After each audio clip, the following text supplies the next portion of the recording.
Exam में बहुत बार question आया हुआ है, explain the law of variable proportion using a hypothetical schedule. मतलब आप शेड्यूल बनाएं और फिर एक्सप्लेन करें लॉ ऑफ वेरिएबल प्रोपोर्शन। तो अब हमें बनाना है शेड्यूल। तो मैं कह रहा हूं कि कैसे, मतलब कैसे हम सर वैल्यूज याद करके चले जाएंगे ना। एक ही तो शेड्यूल है, उसको याद कर लेते हैं, इतना कोई मुश्किल जोड़ना है नहीं। बिहेवियर याद करो, अंडरस्टैंड करके कि बिहेवियर किसका, वो भी एमपी का बिहेवियर। सिर्फ और सिर्फ मार्जिनल प्रोडक्ट का बिहेवियर अंडरस्टैंड कर लो। तो मार्जिनल प्रोडक्ट का बिहेवियर क्या है रिया? मार्जिनल प्रोडक्ट का बिहेवियर शॉर्ट रन में क्या होता है कि पहले ये होता है, फिर ये होता है, फिर ये होता है, फिर ये होता है। तो क्या होता है marginal product? Initially marginal product increases, increase हो रहा है, हाँ ठीक है चलो, मतलब इट इज इम्प्लाइड। इंक्रीजिंग के साथ पॉजिटिव वर्ड यूज नहीं होता, डिक्रीजिंग बट रिमेन्स पॉजिटिव। तो चलो मार्जिनल प्रोडक्ट का behaviour initially increases, reaches its maximum, starts falling, remains positive for a while, then becomes negative। तो ये बिहेवियर अंडरस्टैंड करना है। अब इसको वैल्यूज दे दो, अब इसको वैल्यूज दे दो। तो ध्यान से देखना, fixed factor land 1 1 1 1 1, variable factor क्या ले लेते हैं, लेबर 1 2 3 4 5 6, देख लेंगे 7 की जरूरत पड़ेगी तो 7 भी। मुझे एमपी के सारे बिहेवियर्स कवर करने हैं, उसके लिए मुझे चाहे 5 वेरिएबल फैक्टर चाहिए और 6 या 7, मुझे एमपी का बिहेवियर कवर करना है। क्या बिहेवियर? पहले बढ़ेगा, तो फर्स्ट लेवल तो कुछ भी ले लो, कुछ भी ले लो जो आपका मन करे। बताओ बेटा, 10 ले लिया। अब नेक्स्ट कोई भी ऐसी वैल्यू लेना जो इससे ज्यादा हो, कुछ भी। आप 11 भी ले सकते हो, 20 भी ले सकते हो। 11 भी वो पॉइंट प्रूव कर रहा है, 20 भी वो पॉइंट प्रूव कर रहा है। तो आपकी मर्जी है, आपको कोई जोर जबरदस्ती नहीं है कि नहीं नहीं जो बुक में वो कि नहीं पहले 4 से बढ़ेगा फिर 7 से, नहीं, ऐसा बिल्कुल भी नहीं है। पहले बढ़ेगा, TP will increase at an increasing rate. MP का कोई इंक्रीज का रेट कोई फिक्स नहीं हो सकता। एमपी बढ़ेगा इनिशियली, कुछ भी बोलो दूसरी वैल्यू, कुछ भी 13 ले लो, ठीक है ना। प्लॉटिंग करनी है आपने, तो आप कोई भी वैल्यू, तो मैं आप कन्वीनियंस पे आऊं तो राउंड फिगर्स ले लो। जब हमने खुद ही क्रिएट कर रहे हैं तो हम अजीब सी वैल्यूज क्यों लें? 15 ले लो, आपके लिए प्लॉटिंग इजी हो जाएगी। तो 10 15, अब आपकी मर्जी है, एक और बढ़ा सकते हो, आपकी मर्जी है। 10 से 15, 15 से 20, बस सर 20 मैक्सिमम हो गया। अब ये गिरना शुरू हो गया, वो भी आपकी मर्जी है कि आप 5 5 से गिराओ या 10 10 से गिराओ, हमारी मर्जी है। 20 से क्या हुआ, 15 हुआ, फिर 10 हुआ, फिर 0 हुआ, फिर माइनस चाहिए मुझे, तो मैंने बताया ना कि वो हमारी मर्जी है कि हम कितने वेरिएबल फैक्टर लें। अब मैं अगर इसको 10 10 लेता तो 5 में कवर हो जाता वो, कि 10 से 20 हुआ, 20 से 10 हुआ, फिर सुनने पे ध्यान देंगे प्लीज। मैं कह रहा हूं हमारी मर्जी, ये फ्लेक्सिबिलिटी हमारे पास है कि शेड्यूल हमें कैसे बनाना है। एक ऑप्शन तो है बुक का याद कर लो, बट मैं कह रहा हूँ लॉ कहाँ समझे फिर हम लॉ तो समझे ही नहीं। लॉ ये कहता है कि इनिशियली मार्जिनल प्रोडक्ट बढ़ता है, मैक्सिमम पहुंचता है, गिरना शुरू होता है और नेगेटिव तक जाता है। अब इससे टीपी निकाल दो, इससे टीपी निकाल दो, 10 टीपी। चलो लॉ क्या कहता है, TP initially increases at an increasing rate. तो 0 से टीपी कितने से बढ़ा, अभी कितने से बढ़ा, पहले क्या था, इससे इस स्टेज से पहले टीपी क्या था, अभी है 10, इससे पहले क्या था, अभी 10 है, इससे पहले क्या था टीपी, ये क्या है, ये क्या है, अभी टीपी 10 है, इससे पहले क्या था,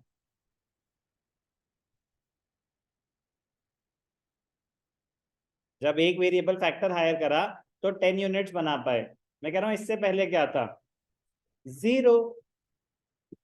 तो जब एक भी वेरिएबल फैक्टर नहीं था तो प्रोडक्शन नहीं होती, तो 0 था। तो टीपी कितने से बढ़ गया, 0 से 10 पे जब पहुंचे तो कितने से इंक्रीज हुआ टीपी, 10 से। अब टीपी कितना हो गया, तो टीपी कितने से इंक्रीज हुआ, 10 से 25 पे आए, तो इंक्रीज कितना है, 15। पहले इंक्रीज कितना था, 10। तो TP is increasing at an increasing rate. 25 से अब क्या हो गया, 45।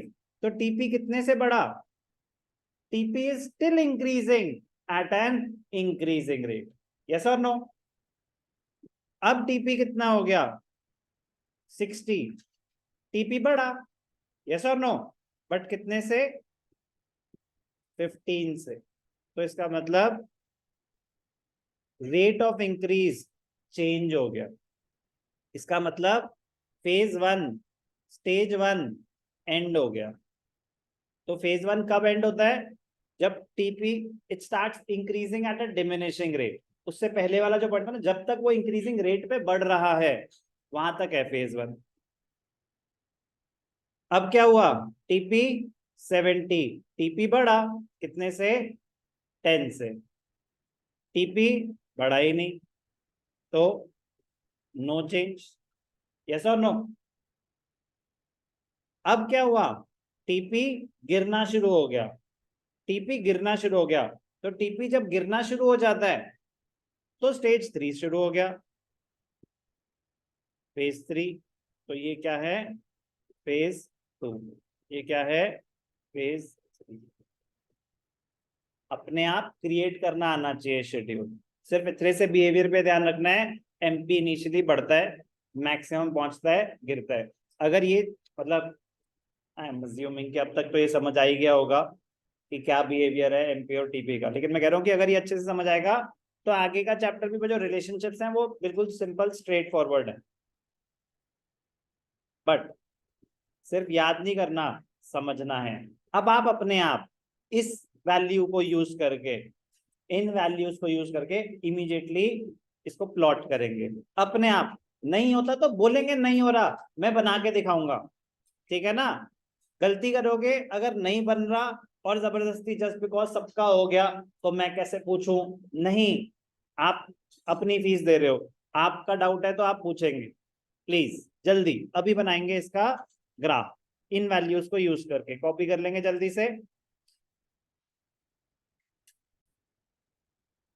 वैल्यूज में हेल्प करेंगे मेरी, ठीक है ना। वैल्यूज आप बताएंगे। नहीं, एक सेकंड, मुझे ना इसको एक सेकंड बस ध्यान से देखना बेटा। ग्राफिकल रिप्रेजेंटेशन दो तरीके से सुनने पे ध्यान देंगे, दो तरीके से होगी। एक, प्लॉटिंग एग्जैक्ट वैल्यूज के बेसिस पे, जो मैं करके दिखा रहा हूँ ये ज्यादा आसान है। आसान इन द सेंस कि मतलब टेक्निकली ज्यादा आसान है, टाइम कंज्यूमिंग ज्यादा है ये। दो तरीके से होगी, एक विद प्रॉपर प्लॉटिंग, एक विदाउट वैल्यूज। तो वो प्योर कॉन्सेप्ट होता है, वो प्योर कॉन्सेप्ट। तो दोनों आने चाहिए आपको, कि मैं वैल्यूज नहीं दे रहा, ग्राफिकल रिप्रेजेंटेशन आपको देनी है और एक्सप्लेन करना है। ध्यान से देखेंगे। पहले तो आप पेज को दो पार्ट्स में डिवाइड करते हैं, दो पार्ट्स में डिवाइड करते हैं, एक अपर हाफ और एक लोअर हाफ। अपर हाफ में हम क्या शो कर रहे हैं, अपर हाफ में हम शो कर रहे हैं टीपी और लोअर हाफ में MP.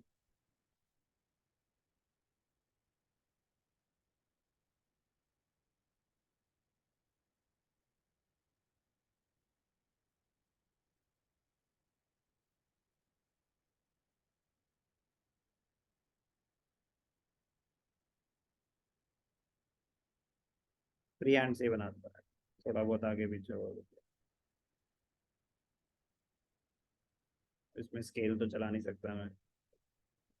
X y, lower half MP.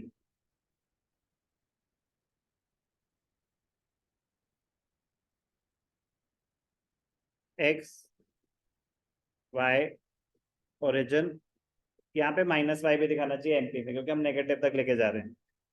Origin. X axis पे हम क्या शो कर रहे हैं, यूनिट्स ऑफ वेरिएबल फैक्टर। पूरा लिखेंगे, मैं आगे लिखूंगा, ब्लैक पे दिखेगा नहीं, तो इसलिए मैं यहीं पे लिख रहा हूँ। Units of variable factor, VF is the variable factor, units of variable factor. आप वेरिएबल फैक्टर की जगह जो आपको फैक्टर दे रखा है वो लेंगे। अगर लेबर है तो लिखेंगे यूनिट्स ऑफ लेबर।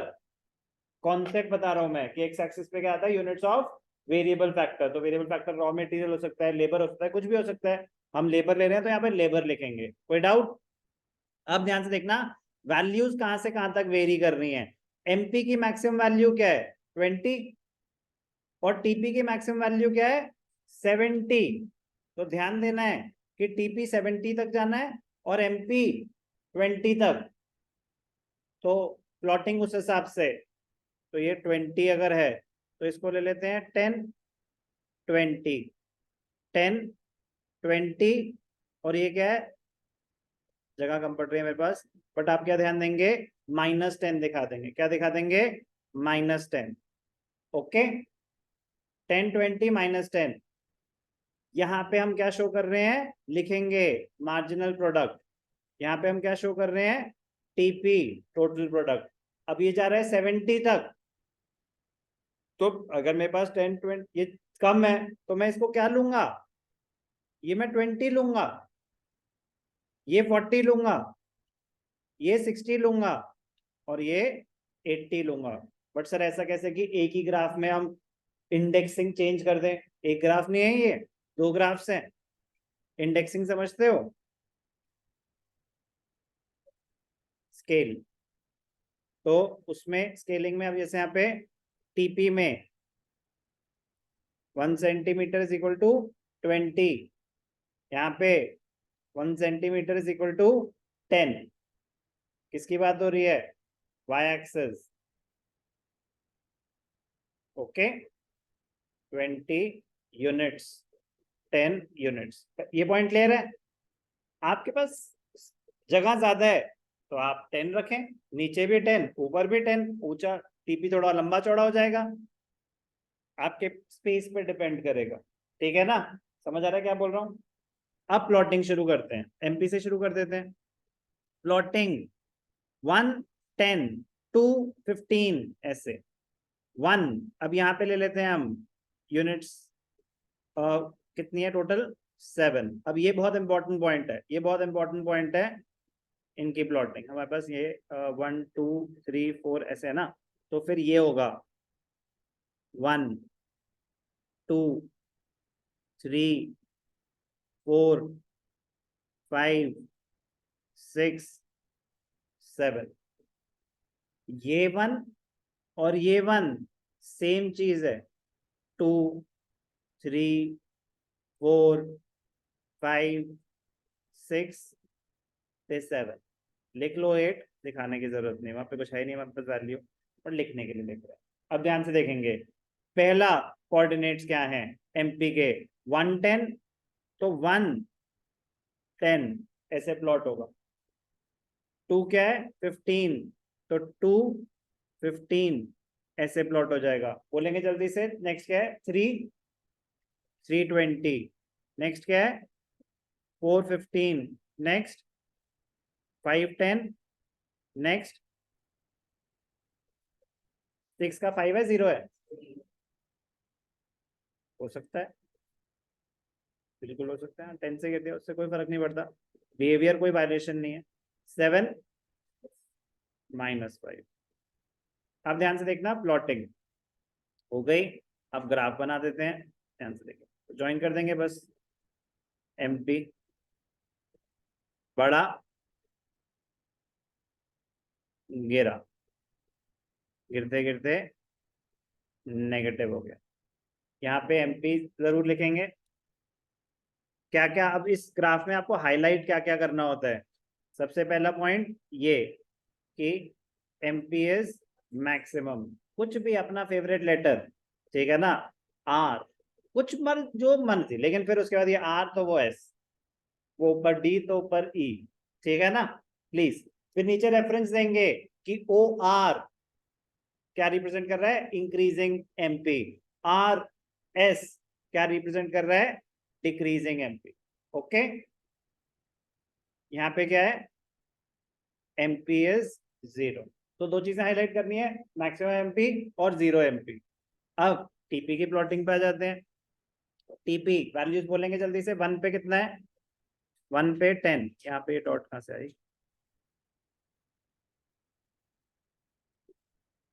1 ऐसे देखेंगे, 1 10, 2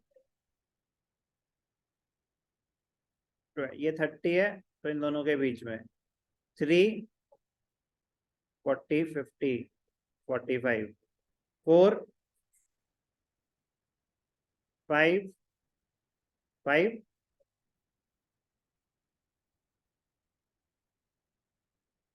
6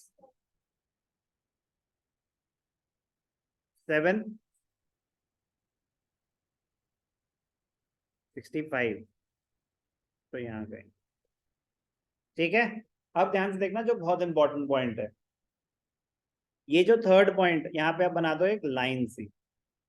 इसी ऑर्डर में करना होता है, मतलब जो जो मैं बता रहा हूँ ना, कि पहले एमपी ही बनाना, पहले टी, सब वैल्यूज तो है, क्या फर्क पड़ता है बताऊंगा अभी। इसी सीक्वेंस में चलना, प्लॉटिंग की भी, कि पहले एमपी बनाना, फिर उसके बाद ये प्लॉटिंग हो गई है, डॉट्स अभी लाइन ज्वाइन नहीं करी। लाइन का सिग्निफिकेंस बहुत ज्यादा होता है, कर्व की शेप, वरना पहले बना दोगे तो आप रिलेट नहीं कर पाओगे। मैं ध्यान से सुनना क्या कह रहा हूँ। अब बना दो फेजेस, सेगमेंटेशन कर दो, सेगमेंट्स डिवाइड कर दो। कौन सा कलर दिखेगा इस पे, ऑरेंज दिख ही जाएगा, ठीक है। ठीक कर देते हैं थोड़ा। अब ध्यान से देखना, सेगमेंटेशन फेज 1 कहाँ से शुरू होता है, जहाँ पे एमपी मैक्सिमम है, तो यहां से लाइन आ जाएगी,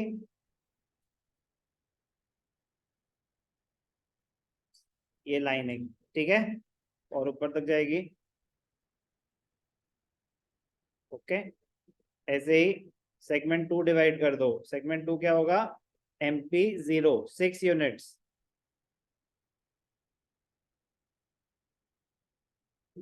अब सर ये ऐसा क्यों, ताकि जब आप ग्राफ बनाओ तो आपको पता हो कि कहाँ पे शेप कैसे छोड़नी है, आपके हाथ में है ना। कर्व बना रहे हो, स्ट्रेट लाइन बनाना जरूरी थोड़ी ना है। दिखाता हूँ क्या बोलूँ। पहले एमपी बनाना है, फिर उसके बाद ये फेजेस में डिवाइड करना है। अभी तक किसी को कोई डाउट, अभी तक किसी को कोई डाउट। अब ध्यान से देखना, टीपी अब बनाना शुरू करना। शेप्स का क्या ध्यान रखना है, अब रूल पे आ जाते हैं। इनिशियली क्या होता है सत्यम, टीपी का बिहेवियर कैसा है फॉर फेज 1 में, इंक्रीजिंग एट एन, तो ये ऐसे दिखाओ,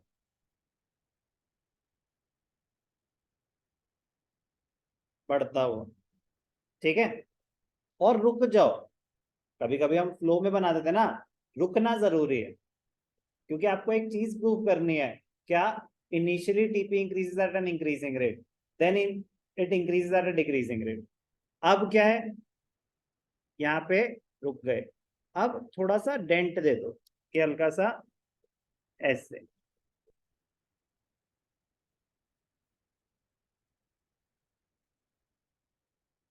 इस पॉइंट से पहले, तो और ज्यादा प्रूव करते हैं, ध्यान से देखो, ये पॉइंट, ये पॉइंट,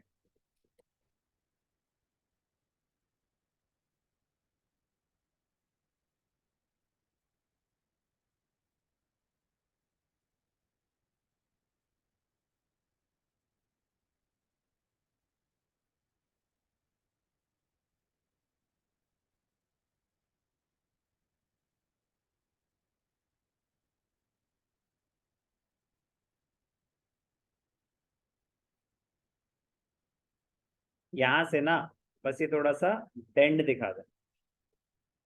ये बेंड क्या प्रूव कर रहा है, कि इस पॉइंट के बाद TP is increasing at a diminishing rate, यहां तक इंक्रीजिंग, यू इसको कहते हैं इंक्रीजिंग, डिक्रीजिंग, फॉलोइंग, तो वो दिखना चाहिए विजिबली, ठीक है। अब यहाँ पे क्या कर देंगे, इस पॉइंट पे इसको क्या बोलेंगे, पॉइंट ऑफ इन्फ्लेक्शन। कौन सा होता है point of inflection, where MP is maximum. फिर इस पॉइंट पे टीपी इज मैक्सिमम, कुछ भी कर दो, डीई कर दो, ठीक है ना। कोई डाउट, हो गई प्लॉटिंग। अब ध्यान से देखना बेटा, मैं क्या बताना चाहता हूं कि ज्यादा टेक्निकली दिमाग कब लगता है, जब बोलेंगे विदाउट वैल्यूज बताओ। विदाउट वैल्यूज, वैल्यूज में तो आप प्लॉट कर रहे हो ना, तो ग्राफ वही बनेगा। वैल्यूज अगर बताओ उनको प्लॉट करना है तो ग्राफ वही बनेगा। मैं कह रहा हूँ बिना वैल्यूज के law of variable proportions explain करना है ग्राफिकली, तो बड़ा सिंपल सा रूल है। ध्यान से देखेंगे स्टेप्स क्या है।